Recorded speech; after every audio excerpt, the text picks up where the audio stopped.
السلام علیکم، آداب۔ ایشیا ایکسپریس کی ڈیلی نیوز بلیٹن لوکل سے گلوبل تک میں آپ تمام کا استقبال ہے۔ میں ہوں مجتبیٰ منیب۔ اس بلیٹن میں ہم آپ کے سامنے شہر سے لے کر دنیا کی تمام اہم خبریں پیش کرنے کی کوشش کریں گے۔ سب سے پہلے رخ کرتے ہیں اورنگ آباد کی اہم خبروں کی طرف۔ کورونا متاثرین سے متعلق تسلی بخش خلاصہ نہ ملنے پر سبھاش داشراتھے نے ڈپٹی کمشنر نکم پر اٹھائی کرسی۔ کورونا مریضوں کی بڑھتی تعداد، شعبہ صحت کی ناکامی، علاج کے لیے عارضی ڈاکٹرز کے تقرر اور مستقل ڈاکٹرز کو ہیڈ آفس بٹھائے رکھنے کے علاوہ عارضی ڈاکٹرز و آشا ورکرز کو 3 مہینوں سے تنخواہیں ادا نہ کیے جانے کے متعلق ڈپٹی کمشنر رویندر نکم سے نمائندگی کے دوران مہاراشٹر نونرمان سینا کے ضلع صدر سبھاش داشرتھے آپے سے باہر ہو گئے۔ 2 دن میں ان کے سوالات کے جوابات اور تسلی بخش خلاصہ نہ کیے جانے پر داشرتھے نے کیبن کو توڑ دینے کا انتباہ دیا۔ انہوں نے صرف اسی پر اکتفا نہیں کیا بلکہ ڈپٹی کمشنر رویندر نکم کو مارنے کے لیے کرسی بھی اٹھانے کی کوشش کی۔ وہاں موجود سیکورٹی گارڈز اور پولیس ملازمین نے داشرتھے کو کرسی اٹھانے سے روک لیا، مگر داشرتھے نے کورونا کے نام پر رویندر نکم کی کیبن میں زبردست ہنگامہ کھڑا کر دیا۔ داشرتھے کی اس کوشش کو منصے میں نئی جان ڈالنے کی ناکام کوشش بتایا جا رہا ہے۔ واضح رہے کہ مہاراشٹر نونرمان سینا کی سیاست لگ بھگ نزاع کی حالت کو پہنچ چکی ہے۔ مہاراشٹر میں اس کا کوئی اثر باقی نہیں رہا ہے۔ بتایا جاتا ہے کہ منصے کو نئی سیاسی زندگی دینے اور مردہ جسم میں جان ڈالنے کے لیے سبھاش داشرتھے نے کورونا مریضوں کا سہارا لیا۔ اس طرح کی باتیں بھی کی جا رہی ہیں کہ داشرتھے نے جان بوجھ کر آج ڈپٹی کمشنر رویندر نکم کی کیبن میں بدتمیزی کی تاکہ اس طرح کا سیاسی فائدہ اٹھا سکے۔ شہر کی دوسری اہم خبر کہ کورونا کو روکنے حکومت انتظامیہ کے ساتھ ہے۔ عوامی نمائندوں اور افسران کی میٹنگ سے ادھو ٹھاکرے کا ویڈیو کانفرنسنگ خطاب، ہر ممکن تعاون کے لیے یقین دہانی۔ اورنگ آباد ضلع میں کورونا وائرس کا پھیلاؤ تشویشناک ہے۔ اس کی روک تھام کے لیے انتظامیہ عوامی نمائندوں کو اعتماد میں لے کر ہر طرح کے اقدامات کرے۔ اس طرح کی ہدایت وزیر اعلیٰ ادھو ٹھاکرے نے علاقائی انتظامیہ کو دی۔ واضح ہو کہ اورنگ آباد میں کورونا وائرس کی بے قابو ہوتی صورتحال پر گزشتہ روز ڈویژنل کمشنریٹ میں عوامی نمائندوں، ڈویژنل کمشنر سلیل کیندریکر کی ایک اہم میٹنگ منعقد ہوئی۔ اس میٹنگ میں ضلع کے رابطہ وزیر سبھاش دیسائی کے علاوہ رکن پارلیمنٹ سید امتیاز جلیل، راجیہ سبھا ممبر ڈاکٹر بھاگوت کراڑ، رکن کونسل امباداس دانوے، ستیش چوہان، اراکین اسمبلی پردیپ جیسوال، سنجے شرساٹ، اتل ساوے، ضلع کلکٹر ادے چودھری، پولیس کمشنر چرنجیو پرساد شریک تھے۔ وزیر اعلیٰ ادھو ٹھاکرے نے ویڈیو کانفرنسنگ کے ذریعے اس میٹنگ سے خطاب کیا، جبکہ ریاست کے چیف سیکریٹری اجوئے میتھا، وکاس کھارگے، ڈاکٹر پردیپ ویاس، ڈاکٹر ششانک جوشی و دیگر اعلیٰ افسران بھی ویڈیو کانفرنسنگ کے ذریعے میٹنگ میں شریک ہوئے۔ اورنگ آباد میں آج 223 پازیٹیو مریضوں کا اضافہ، 2 کی اموات۔ کورونا وائرس نے آج جمعہ 25 جون کو پھر ڈبل سنچری کی۔ شہر اور دیہی علاقوں کے آج 223 افراد کی سویب رپورٹ کورونا پازیٹیو آنے کے باعث شہر میں کھلبلی مچ گئی ہے۔ پازیٹیو مریضوں کی تعداد بڑھنے سے انتظامیہ کی تشویش میں بھی اضافہ ہو چکا ہے۔ آج کے پازیٹیو مریضوں کے ساتھ ضلع میں جملہ کورونا مریضوں کی تعداد 4522 ہو گئی ہے۔ ان سطور کے تحریر ہونے تک 2373 مریضوں کو ڈسچارج کیا جا چکا ہے اور 234 مریضوں کی دوران علاج موت واقع ہو چکی ہے۔ فی الحال ضلع بھر میں 1996 کورونا مریض مختلف اسپتالوں میں شریک کیے گئے ہیں۔ اب رخ کرتے ہیں علاقائی خبروں کی طرف۔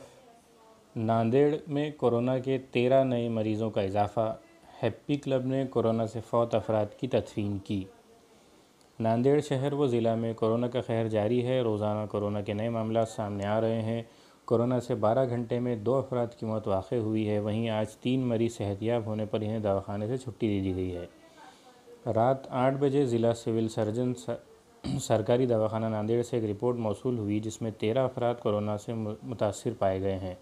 ان میں شیواجی نگر سشیل بک کا 62 سالہ شخص، 55 سالہ خاتون ساکن بوربن فیکٹری، 58 سالہ خاتون ساکن گوکل نگر ناندیڑ اور بلال نگر کی 6 سالہ معصوم بچی شامل ہے۔ جلگاؤں شہریوں میں ہومیوپیتھک دوائیاں تقسیم، ارسینک البم 30 عوام میں تقسیم کرنے سابق صدر جمہوریہ پرتیبھا پاٹل و دیگر نے لاکھوں روپے کا کیا عطیہ۔ حکومت ہند آیوش کی تجویز کے مطابق ضلع میں کرونا وائرس کے پھیلنے پر غور کرتے ہوئے ہومیوپیتھک دوائی آرسینک ایلبم 30 کو مخیر حضرات کی مدد سے تقسیم کیا جا رہا ہے۔ دوائیاں تقسیم کرنے کے لیے سابق صدر جمہوریہ پرتیبھا پاٹل نے ریڈ کراس سوسائٹی کے کھاتے میں 1 لاکھ روپے کا چیک جمع کرایا ہے۔ ہومیوپیتھک میڈیسن آرسینک ایلبم 30 ان اقدامات میں سے ایک ہے جو وزارت آیوش حکومت ہند نے جسم کے استثناء کو بڑھانے کے لیے تجویز کیا تھا۔ اب رخ کرتے ہیں ریاست و ملک کی اہم خبروں کی طرف۔ ملک کی سرحد کا تحفظ کرنے میں مودی حکومت مکمل طور پر ناکام ہے، بالا صاحب تھورات۔ پرتھوی راج چوہان نے کہا، پی ایم اپنے متنازع بیان کی وضاحت کرے۔ مودی حکومت کے خلاف کانگریس کی ریاست گیر احتجاج کو عوام کی زبردست حمایت۔ سرحد پر چین کی جانب سے مسلسل شرانگیزی کے باوجود مرکز کی مودی حکومت جواب دینے میں مکمل طور پر ناکام ثابت ہوئی ہے اور چین کے سامنے جھک گئی ہے۔ حکومت کی اس نکمے پن کا جواب طلب کرنے کے لیے نیز 20 شہید جوانوں کو خراج عقیدت پیش کرنے کے لیے کانگریس نے آج ریاست گیر احتجاج کیا، جسے عوام کی زبردست حمایت حاصل ہوئی۔ سرحد پر جو کچھ ہو رہا ہے، اس سے ہماری خارجہ پالیسی کا غلط ہونا واضح ہوتا ہے۔ آج تک چین کو ہم نے روکا ہوا تھا، مگر آج وہ صورتحال نہیں رہ گئی ہے، جو اس بات کا ثبوت ہے کہ سرحد کی حفاظت کرنے میں مودی حکومت مکمل طور پر ناکام ہو چکی ہے۔ یہ سخت تنقید آج یہاں مہاراشٹر پردیش کانگریس کمیٹی کے صدر و وزیر محصول بالا صاحب تھورات نے کی ہے۔ بالا صاحب تھورات نے آج اپنے ساتھیوں کے ساتھ ممبئی میں منترالیہ کے قریب مہاتما گاندھی کے مجسمے کے سامنے پرامن احتجاج کیا۔ لداخ کی گلوان وادی میں چین نے اپنی فوج میں اضافہ کر دیا۔ ہند چین تنازع پر امریکہ کا بڑا بیان، خطرے کو دیکھتے ہوئے چین یورپ سے فوج نکال رہا ہے۔ امریکہ نے یورپ سے اپنی فوج ہٹانے کے متعلق ایک بڑا انکشاف کیا ہے۔ امریکی وزیر خارجہ مائک پومپیو نے اپنے ایک بیان میں کہا کہ امریکہ نے یہ قدم اٹھایا کیونکہ ہندوستان اور کچھ جنوبی وسطی ایشیائی ممالک پر چین کا خطرہ بڑھ گیا ہے۔ مائک نے کہ اس بیان کے بعد ہلچل کافی بڑھتی ہوئی معلوم ہو رہی ہے، کیونکہ چین اور ہندوستان کے درمیان سرحدی تنازع لگاتار بڑھتا ہی جا رہا ہے اور ابھی تک بات چیت سے کوئی ٹھوس حل نکلتا ہوا محسوس نہیں ہو رہا۔ قابل ذکر ہے کہ چین سے امریکہ کی تلخیاں کورونا وائرس انفیکشن کو لے کر پہلے سے ہی بڑھی ہوئی ہیں، اور اب مائک نے اپنے بیان سے ظاہر کر دیا ہے کہ چین کے کسی بھی غلط قدم کا سخت جواب دینے سے وہ پیچھے نہیں ہٹے گا۔ کورونا وائرس کی موجودہ حالت کو دیکھتے ہوئے مہاراشٹر میں فائنل کے آخری امتحانات نہیں ہوں گے۔ مہاراشٹر سرکار نے کورونا وائرس کی موجودہ حالت کو دیکھتے ہوئے پیشہ ورانہ اور غیر پیشہ ورانہ مضامین کے آخری سال کے آخری امتحان رد کرنے کا فیصلہ کیا ہے۔ وزیر اعلیٰ کے دفتر کے مطابق یونیورسٹی کے ذریعے طے فارمولے کے تحت ڈگری دی جائے گی۔ مہاراشٹر کے وزیر اعلیٰ ادھو ٹھاکرے نے وزیر اعظم نریندر مودی کو خط لکھ کر کہا کہ قومی سطح کے اعلیٰ عہدیداروں کو ہدایت دی جائے کہ وہ ریاستی حکومت کے فیصلے پر عمل کریں۔ امتحان کے بغیر 15 جولائی سے قبل سی بی ایس ای کے نتائج۔ مرکزی حکومت نے سپریم کورٹ کے حکم پر C B S E board امتحان کو لے کر نیا حلف نامہ پیش کر دیا ہے۔ حلف نامے میں ان ساری باتوں کو واضح کرنے کی کوشش کی گئی ہے جن پر جمعرات کو سماعت کے دوران سپریم کورٹ نے اعتراض جتایا تھا۔ نئے حلف نامے میں واضح کیا گیا ہے کہ سی بی ایس ای اور آئی سی ایس ای دونوں کے نتائج 15 جولائی سے پہلے اعلان کر دیے جائیں گے۔ سی بی ایس ای نے بتایا کہ یہ نتیجے 3 پیپرز کے اسسمنٹ کی بنیاد پر جاری ہوں گے اور اسی بنیاد پر طلبہ داخلہ لے سکتے ہیں۔ 12ویں کلاس کے طلبہ بعد میں امتحان دے سکتے ہیں۔ اگر وہ ایسا متبادل چنتے ہیں تو امتحان میں حاصل کیے گئے نمبر ہی فائنل ہوں گے، اسسمنٹ کے نمبر نہیں جوڑے جائیں گے۔ سی بی ایس ای کے حلف نامے کو منظور کرتے ہوئے سپریم کورٹ نے بورڈ کو نوٹیفیکیشن جاری کرنے کی اجازت دے دی ہے۔ 1993 ممبئی بم دھماکوں میں سزا یافتہ ٹائیگر میمن کے بھائی یوسف میمن کا ناسک جیل میں انتقال۔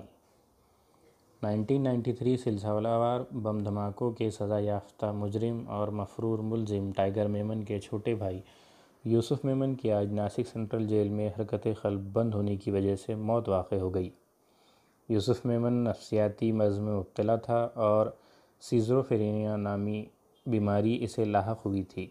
ممبئی کی ٹاڈا عدالت میں اسے عمر قید کی سزا سنائی گئی تھی، جس کے بعد وہ ناسک جیل میں قید تھا۔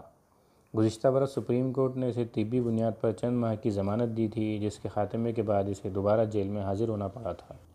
تو یہ تھی ہماری اسپیشل نیوز بلیٹن لوکل سے گلوبل تک۔ امید ہے کل پھر ملاقات ہوگی۔ خدا حافظ۔